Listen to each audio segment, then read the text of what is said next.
안녕하세요. 저는 김미영이라고 합니다. 저희 아버지에게 일어난 일을 말씀드리고 싶어서 연락드렸습니다. 50억을 혼자 숨기고 있었다고? 형은 뭘 했다고 더 많이 받으려고 그래?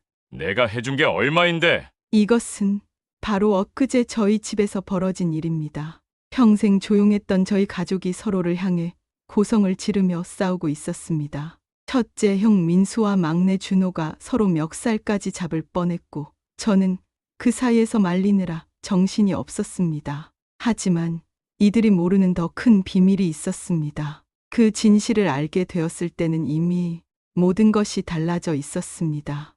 이야기는 몇 달 전으로 거슬러 올라갑니다. 본격적인 이야기를 진행하기 전에 잠깐. 여러분의 작은 관심이 더 많은 이야기를 세상에 전할 수 있는 힘이 됩니다.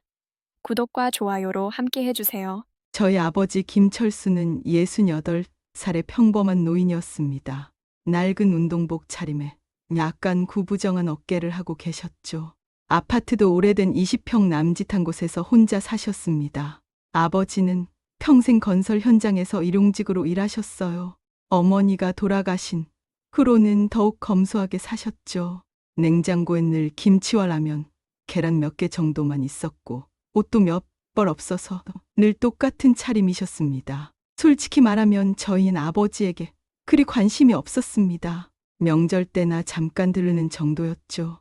아버지가 가끔 전화를 걸어 안부를 물으시면 저희는 대충 네, 잘 지내요 하고 답하고 빨리 끊고 싶어 했어요.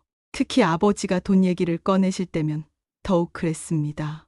미영아, 아빠가 병원에 가야 하는데 또 돈 얘기예요? 아버지, 저도 애들 사교육비로 빠듯해요. 이런 식이었죠. 형, 민수도 마찬가지였어요. 중견기업 과장이지만 대출과 아들 교육비 때문에 여유가 없다고 하며 늘 아버지를 멀리했어요. 막내 준호는 아예 가족 모임도 잘 안 나왔죠. 카페 사업이 잘 안 되어서 경제적으로 어렵다는 이유였어요. 형이 챙기시죠. 누나가 더 여유 있잖아요. 동생이 아직 젊으니까 이렇게 서로 떠넘기기 바빴습니다. 아버지는 그런 저희를 보시며 늘 조용히 고개만 끄덕이셨어요. 그런데 2년 전 아버지에게 놀라운 일이 일어났습니다. 아버지가 어머니, 할머니로부터 물려받은 경기도 외곽의 임야 1500평이 신도시 개발 지역에 포함된 거예요. 하루아침에 그 땅값이 천정부지로 뛰었습니다. 정부에서 나온 보상금이 무려 50억 원이었어요. 하지만 아버지는 이 사실을 저희에게 전혀 알리지 않으셨습니다. 변호사를 통해 조용히 처리하시고 평소처럼 검소하게 생활하셨죠. 저희는 여전히 아버지가 가난한 줄로만 알고 있었어요. 그러던 어느 날 은행에서 실수로 아버지 통장 정리 서류를 저희 집으로 잘못 배송했어요. 봉투를 열어본 저는 깜짝 놀랐습니다. 통장에 50억이라는 숫자가 적혀 있었거든요. 처음엔 잘못 본 줄 알았어요. 하지만 아무리 봐도 김철수, 그러니까 저희 아버지 명의였습니다. 저는 급히 형들에게 연락했어요. 형, 오빠들, 당장 우리 집으로 와봐요. 아버지, 일로 급한 얘기가 있어요. 그날 저녁 저희 삼남매는 긴급회의를 가졌습니다. 통장 사본을 보여주자 형들의 표정이 싹 달라졌어요. 이게 진짜야? 50억이라고? 아버지가. 그 순간부터 저희 가족의 태도가 180도 바뀌었습니다. 다음 날부터 형 민수가 아버지께 안부 전화를 하기 시작했어요. 아버지, 요즘 어떻게 지내세요? 건강은 괜찮으시고? 저도 마찬가지였어요. 갑자기 아버지가 걱정되기 시작했거든요. 아버지, 제가 반찬 좀 해드릴까요? 혼자 계시니까 제대로 못 드실 것 같아서요. 막내 준호까지도 가족 모임에 나오기 시작했어요. 평소에는 바쁘다며 피하던 녀석이 말이에요. 아버지는 저희의 갑작스런 변화를 신기하게 보셨지만 좋아하시는 것 같았어요. 오랜만에 자식들이 자주 연락하고 찾아오니까 말이에요. 하지만 시간이 지날수록 저희는 점점 노골적이 되었습니다. 아버지, 사업 자금이 좀 필요한데, 아버지, 애 교육비가 너무 부담돼서, 아버지, 결혼 준비하는데 도움을 받을 수 있을까요? 아버지는 그런 저희를 보시며 잠시 생각하시더니 이렇게 말씀하셨어요. 너희들이 그렇게 돈이 필요하다면 아빠가 부탁이 하나씩 있다. 이 부탁들을 모두 들어주면 50억 원 상속 증서를 정식으로 작성해 주겠다. 저희는 귀가 번쩍 뜨였습니다. 상속 증서라니요. 이건 확실한 보장이었어요. 무슨 부탁이신데요? 아버지는 첫 번째 부탁을 말씀하셨습니다. 내 회사 동료 박 반장님을 찾아가서 맡겨둔 물건을 받아와라. 박 반장님이라 아버지가 30년간 함께 일하신 현장 감독이셨죠.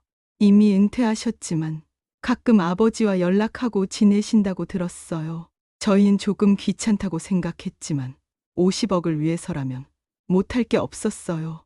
에이, 번거로워도 50억이면 형. 민수가 중얼거렸고 저희는 모두 고개를 끄덕였습니다. 다음 날 저희 3남매는 함께 박 반장님을 찾아갔습니다. 박 반장님은 작은 연립주택에서 아내와 함께 사시고 계셨어요. 저희를 보시자마자 반가워하셨습니다. 아이고, 이게 누구야? 김철수 씨 자식들. 안녕하세요, 박 반장님. 아버지가 맡겨두신 물건이 있다고 하셨는데. 아, 그거 잠깐만 기다려봐. 철수 씨가 언젠가 자식들이 올 거라고 하면서 이걸 맡겨뒀는데. 박 반장님이 안으로 들어가시더니 작은 상자 하나를 가져오셨어요. 그리고는 저희를 보며 긴긋이 웃으셨습니다. 너희 아버지가 얼마나 자식 자랑을 많이 하시는지 알아? 갑자기 뜬금없는 소리였어요. 저희는 서로 눈을 마주쳤습니다. 박 반장님은 계속 말씀하셨어요. 30년 동안 현장에서 함께 일했는데 점심시간만 되면 너희들 얘기만 하시더라고. 미영이가 5살 때 아버지 도시락 싸줬다고 자랑하시던 게 엊그제 같네. 민수가 학급 반장 됐을 때는 며칠 동안 기뻐하시더라. 저는 가슴이 조금 먹먹해졌어요. 아버지가 그런 얘기를 하고 다니셨구나. 박 반장님은 더 충격적인 얘기를 하셨습니다. 민수가 7살 때 40도 고열로 죽을 뻔했던 거 기억하시나? 그때 아버지가 한밤중에 등에 업고 응급실까지 달려가셨는데 이틀 밤을 꼬박 새우시면서 내 목숨 대신 가져가라고 하늘에 빌더라고요. 그 얘기를 몇십 번도 더 들었네. 형, 민수의 얼굴이 굳어졌어요. 그때 일이 기억났던 모양이에요. 아버지가 그런 얘기까지 하셨나요? 그럼 자식 자랑이 아버지 낙이었어? 힘든 현장 일도 너희들 생각하면 견딜 만하다고 하시더라고. 저희는 아무 말도 할 수 없었어요. 아버지가 저희를 그렇게 생각하고 계셨다니. 박 반장님이 준 상자 안에는 저희 어린 시절 사진들이 들어 있었어요. 아버지가 늘 지갑에 넣고 다니시던 사진들이었죠. 집으로 돌아가는 길, 저희는 조용했어요. 뭔가 미안한 기분이 들기 시작했거든요. 아버지가 그런 얘기까지. 형, 민수가 중얼거렸고 저도 고개를 끄덕였습니다. 하지만 여전히 저희 마음속에는 50억이라는 숫자가 크게 자리 잡고 있었어요. 첫 번째 부탁은 끝났고 이제 두 번째 부탁이 기다리고 있었습니다. 며칠 후 아버지가 두 번째 부탁을 말씀하셨습니다. 30년 단골 할머니 국밥집에서 내가 맡겨둔 낡은 보온병을 가져와라. 보온병이라니요? 저흰 고개를 갸우뚱했어요. 아버지가 국밥집에 보온병을 맡겨두신 이유를 알 수 없었거든요.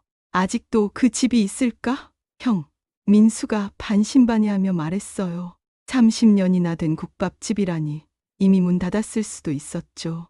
하지만 저희는 50억을 위해서 어쩔 수 없이 출발했어요. 그 국밥집은 아버지가 현장 일할 때 자주 다니시던 곳이었어요. 저희 집에서 차로 40분 정도 떨어진 구시가지에 있었죠. 놀랍게도 그 집은 아직도 그 자리에 있었어요. 할머니 국밥이라고 쓴 낡은 간판 그대로요. 다만 예전보다 훨씬 작아 보였고 손님도 별로 없었어요. 문을 열고 들어가자 70대로 보이는 할머니가 앞치마를 두르고 계셨어요. 저희를 보시더니 잠깐 멈칫하시더군요. 어머, 이게 누구야? 안녕하세요. 저희는 김철수 씨 자식들인데요. 아버지가 여기에 보온병을 맡겨두셨다고 하셨거든요. 할머니의 얼굴이 환하게 밝아졌어요. 아이고, 김철수 씨 자식들. 어머나, 정말 오셨네. 할머니는 저희를 보며 반가워하셨어요. 마치 오래전부터 알고 지낸 사이처럼요. 아버지가 매달 와서 너희들 자랑하시는데 큰아들은 중견기업 다니고 딸은 선생님이고 막내는 사업한다고 하시더라. 맞지? 저희 놀랐어요. 아버지가 여기까지 와서 저희 얘기를 하고 다니셨다니요. 할머니는 안쪽으로 들어가시더니 낡은 보온병 하나를 가져오셨어요. 스테인리스 재질이었는데 여기저기 찌그러져 있고 색도 많이 바랬어요. 이거 철수 씨가 현장 일할 때 늘 들고 다니던 거야. 몇 년 전에 가져와서 언젠가 우리 애들이 올 텐데 그때 줘달라고 하시더라고. 보온병을 받아든 저는 묘한 기분이 들었어요. 아버지가 수십 년간 사용하셨던 물건이라니. 할머니는 저희를 앉히시더니 이야기를 계속하셨어요. 너희 아버지가 얼마나 자식들 걱정을 많이 하시는지 알아? 매번 오실 때마다 준호 사업은 어떻게 됐을까? 미영이 애들은 잘 크고 있을까? 이런 얘기만 하셔. 막내 준호가 어색하게 웃었어요. 아버지가 제 사업 걱정을 하셨나요? 그럼 카페 한다고 하니까 걱정이 태산이시더라고. 요즘 장사가 어려운데 우리 막내가 잘할 수 있을까 하시면서 준호의 표정이 조금 어두워졌어요. 사실 그의 카페는 적자가 계속 이어지고 있었거든요. 할머니는 저를 보며 더 놀라운 얘기를 하셨어요. 미영이가 중학교 때 왕따 당했던 거 알고 계시지? 저는 깜짝 놀랐어요. 그 일을 아버지가 알고 계셨다니요. 그때 선생님들이 문제 있는 아이라고 했는데도 아버지만큼은 끝까지 편을 들어주셨다고 하시더라고. 우리 미영이는 착한 아이야. 분명 오해가 있을 거야 라고 하시면서 제 가슴이 뭉클해졌어요. 중학교 때 저는 몇몇 아이들의 괴롭힘을 당했었어요. 처음엔 선생님들도 제가 문제라고 생각하셨죠. 모든 사람이 저를 의심할 때 아버지만큼은 제 편이었어요. 매일 여기 와서 미영이가 학교 잘 다니고 있을까 걱정하시더라고. 나중에 진실이 밝혀져서 미영이가 피해자인 게 드러났다고 하니까 얼마나 기뻐하시던지. 저는 그때가 생각났어요.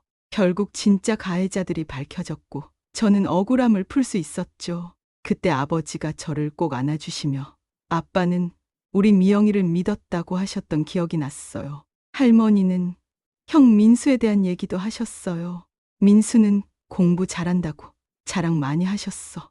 회사 다닌다고 하니까 얼마나 뿌듯해 하시던지. 우리 큰아들은 똑똑해서 걱정이 없다고 하시더라. 하지만 동시에 걱정도 많이 하셨다고 했어요. 요즘엔 민수가 일이 너무 힘들지 않을까 하시더라고. 승진 때문에 스트레스 받는 것 같은데 하시면서 안타까워 하시더라. 형, 민수도 표정이 복잡해졌어요. 최근 들어 승진 경쟁이 치열해서 스트레스를 많이 받고 있었거든요. 할머니는 마지막으로 이런 말씀을 하셨어요.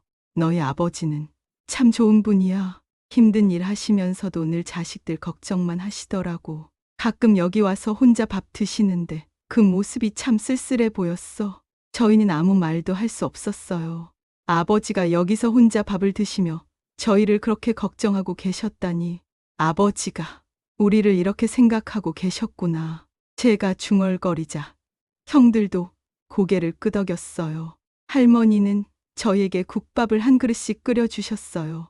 너희 아버지가 좋아하시던 국밥이야. 한번 드셔봐. 국밥을 먹으며 저는 복잡한 기분이 들었어요.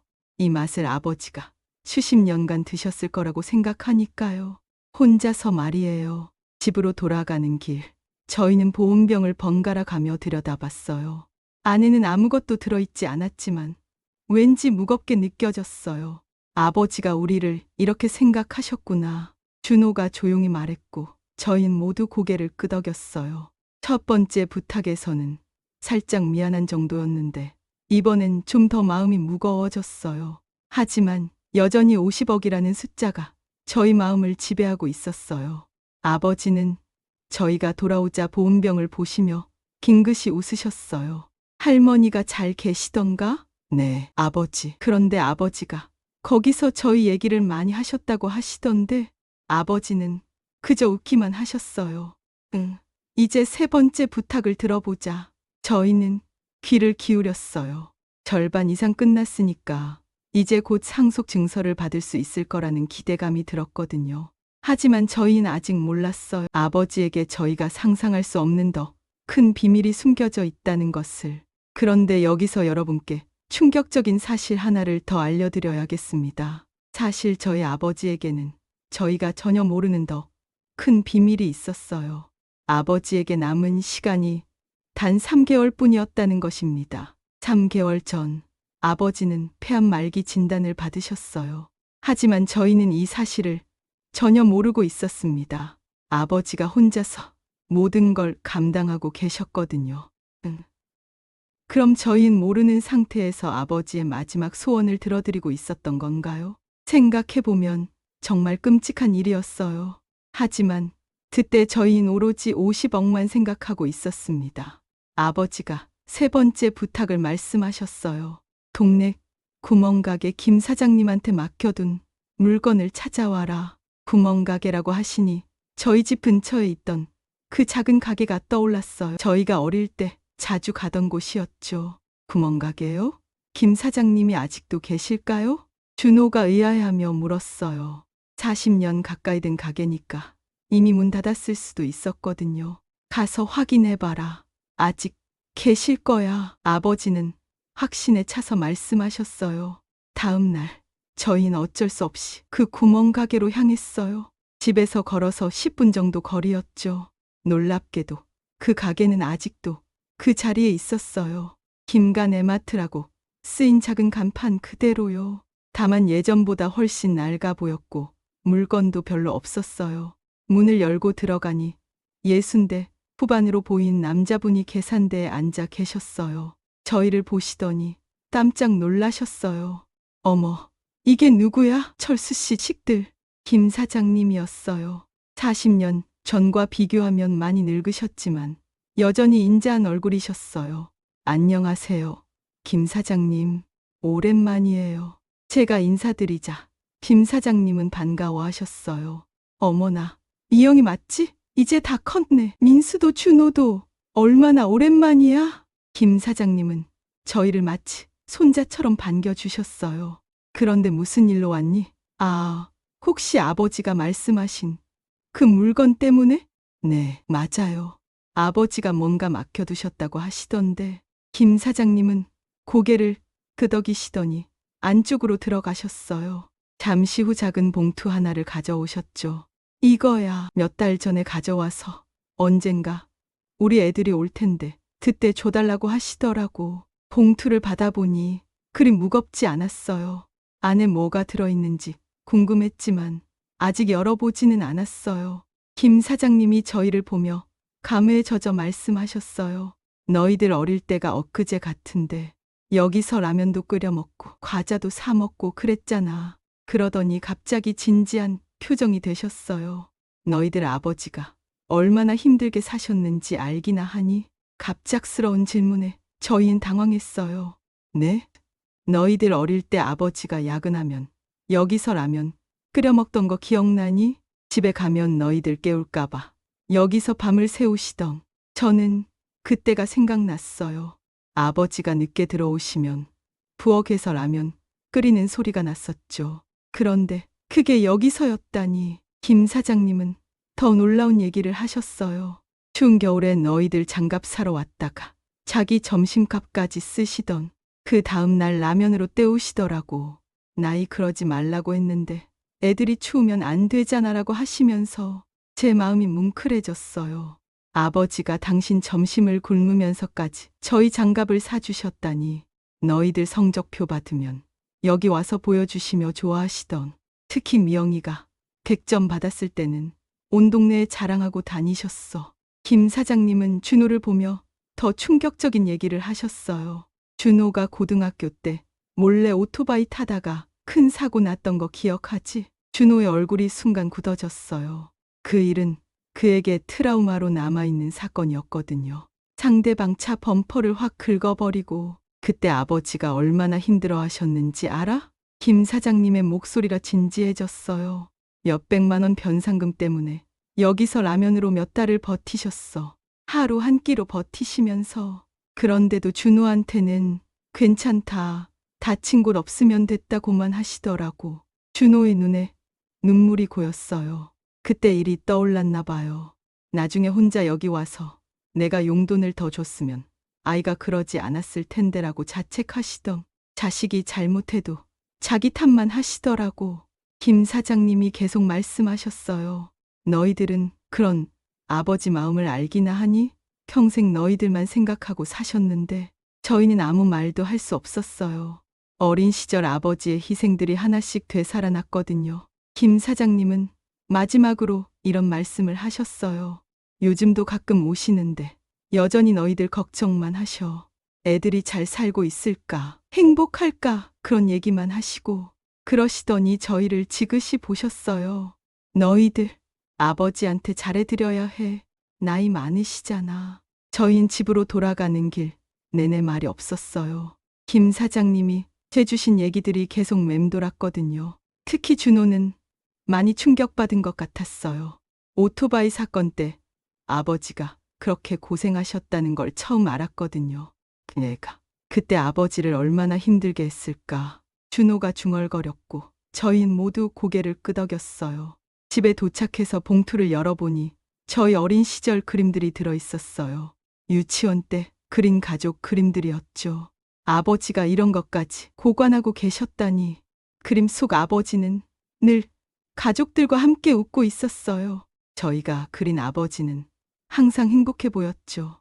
아버지는 저희가 돌아오자 봉투를 보시며 빙긋이 웃으셨어요. 김 사장님이 잘 계시던가? 네, 그런데 저는 뭔가 말하고 싶었지만 차마 입이 떨어지지 않았어요.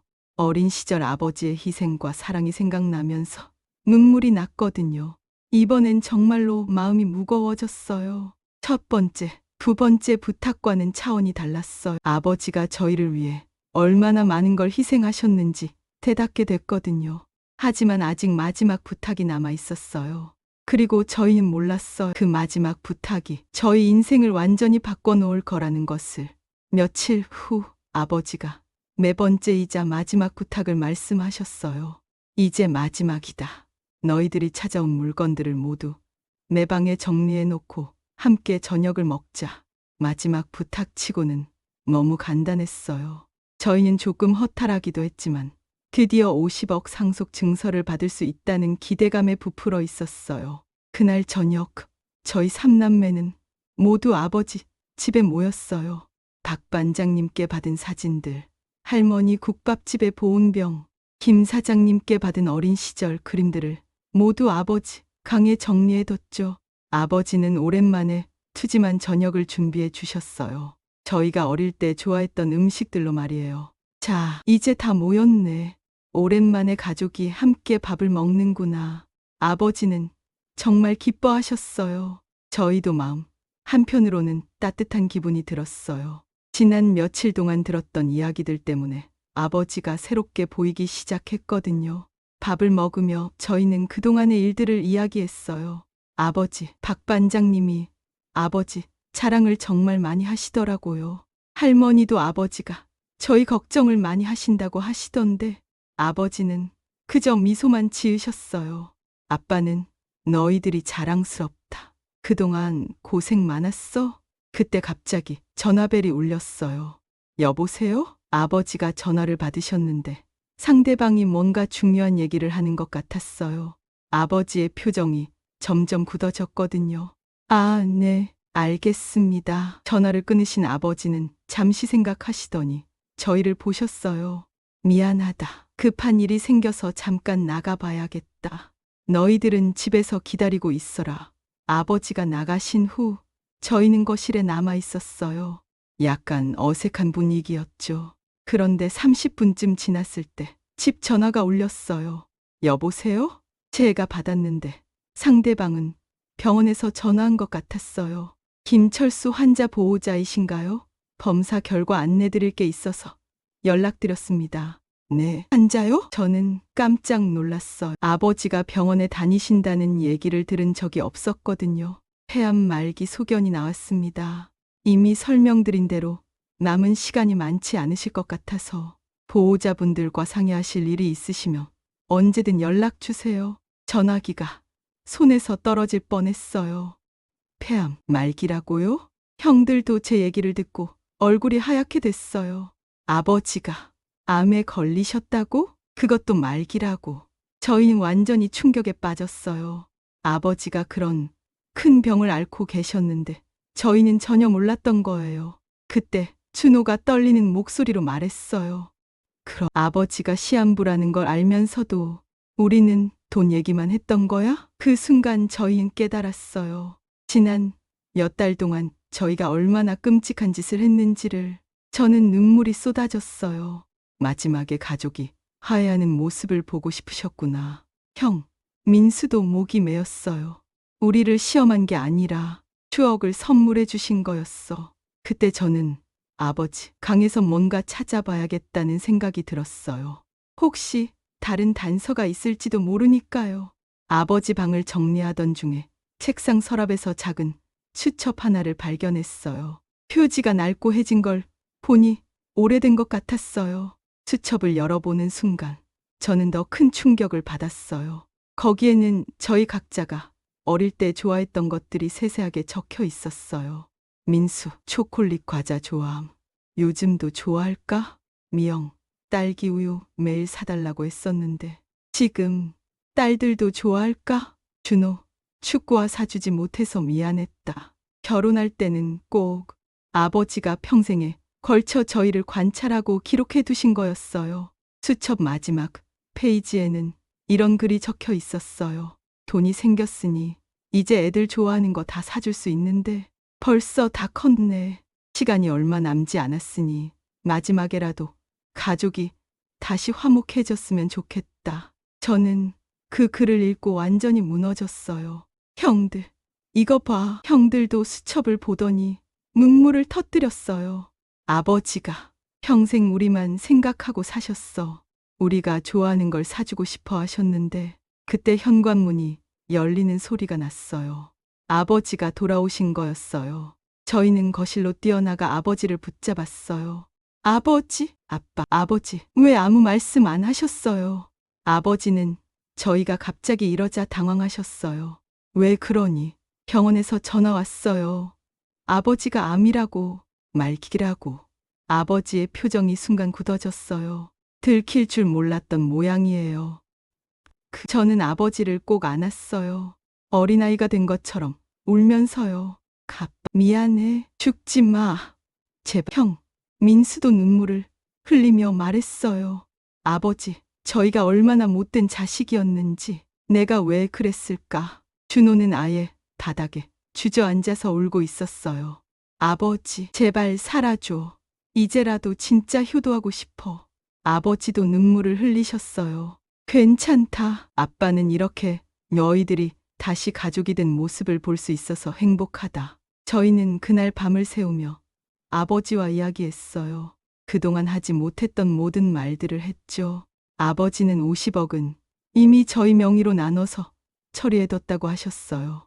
하지만 그때는 돈이 전혀 중요하지 않았어요. 아버지가 좋아하는 걸 해드리고 싶어요. 아버지와 함께 여행도 가고 싶고 매일 안부도 물어보고 싶어요. 아버지는 저희 말을 들으시며 계속 울고 웃으셨어요. 고맙다. 정말 고맙다. 그 후로 저희는 진짜 가족이 됐어요. 돈 때문에 갈라질 뻔했던 가족이 오히려 더 끈끈해진 거죠. 아버지는 예상보다 더 오래 사셨어요. 1년을 더 함께 할 수 있었죠. 그 1년은 저희 인생에서 가장 소중한 시간이었어요. 아버지가 돌아가시기 전 마지막으로 하신 말씀이 아직도 기억나요. 사랑하는 우리 자식들아, 아빠는 정말 행복했다. 마지막에 너희들의 진짜 마음을 볼 수 있어서. 지금 생각해보면 50억은 아버지가 저희에게 주신 진짜 선물이 아니었어요. 진짜 선물은 가족의 소중함을 깨닫게 해주신 것이었죠. 여러분도 가족을 소중히 여기세요. 돈보다 훨씬 소중한 건 바로 옆에 있는 사람들의 마음이니까요. 시간은 되돌릴 수 없어요. 후회하기 전에 지금 당장 사랑하는 사람들에게 마음을 전하세요. 그게 제가 이 이야기를 통해 전하고 싶은 메시지입니다. 이 이야기에서 가장 마음에 와 닿은 부분이 어디였나요? 그리고 지금 당장 연락하고 싶은 가족이 있다면 오늘 안부 한번 물어보세요.